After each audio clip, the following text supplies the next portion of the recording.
చంద్రబాబు ప్రభుత్వం అధికారంలోకి వచ్చాక కొంతమంది టీడీపీ ఎమ్మెల్యేలు బరితెగించి ఇష్టారాజ్యంగా ప్రవర్తిస్తున్నారు. ప్రజలకు జవాబుదారీగా ఉండాల్సిన ప్రజాప్రతినిధులం అన్న విషయాన్ని మర్చిపోయి భయోత్పాతం సృష్టిస్తున్నారు.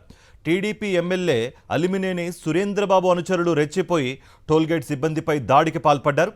మహిళా సిబ్బందిపైన విచక్షణారహితంగా దాడులకు తెగబడ్డారు.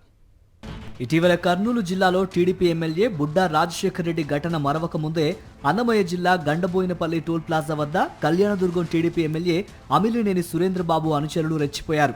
టోల్గేట్ సిబ్బందిపై గూండాగిరి చేసి మహిళా సిబ్బందిపైన విచక్షణారహితంగా దాడులకు తెగబడ్డారు. టీడీపీ ఎమ్మెల్యే అమిలినేని సురేంద్రబాబు అనుచరులతో కలిసి తిరుపతి నుంచి కళ్యాణదుర్గం వెళ్తున్నారు. వాల్మీకిపురం మండలంలోని గండబోయినపల్లి టోల్ ప్లాజా వద్ద టోల్ చెల్లించేందుకు వాహనాన్ని సిబ్బంది ఆపారు. వారి వాహనాలను పంపించడంలో కాస్త ఆలస్యం కావడంతో ఎందుకు ఆలస్యం అంటూ సురేంద్రబాబు అనుచరులు వాహనంలో నుంచి దిగి గూండాగిరి చేశారు. ఎమ్మెల్యే కారుని ఆపుతారా అంటూ టోల్ ప్లాజా మేనేజర్ రవితో పాటు మరికొందరిపై దాడి చేశారు. టోల్ గేట్ వద్ద వాహనాలను నియంత్రించే గేటు కర్రను కూడా విరగ్గొట్టారు. అక్కడితో ఆగకుండా టోల్ గేట్ మహిళా సిబ్బందిపై కూడా దాడులకు తెగబడ్డారు.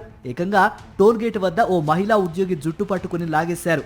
ఇదంతా గమనిస్తున్న వారంతా అధికార పార్టీ నాయకుల తీరుపై ఆగ్రహం వ్యక్తం చేశారు. ఇంత జరిగినా ఎమ్మెల్యే సురేంద్రబాబు మాత్రం అనుచరులను వారించలేదు. టోల్ గేట్ సిబ్బందిపై దాడులకు తెగబడిన విషయం సోషల్ మీడియాతో పాటు మీడియాలోనూ విస్తృతంగా ప్రచారం కావడంతో టీడీపీ ఎమ్మెల్యే సురేంద్రబాబు తీరును అందరూ తప్పుపడుతున్నారు. అధికార పార్టీ ఎమ్మెల్యే అయితే టోల్ చెల్లించరా, టోల్ అడిగిన పాపానికి సిబ్బందిపై మహిళలపై దాడులు చేస్తారా అని పలువురు ఆగ్రహం వ్యక్తం చేస్తున్నారు. జవాబుదారీగా ఉండాల్సిన ప్రజాప్రతినిధులే దాడులను ప్రోత్సహించడంపై జనాలు మండిపడుతున్నారు.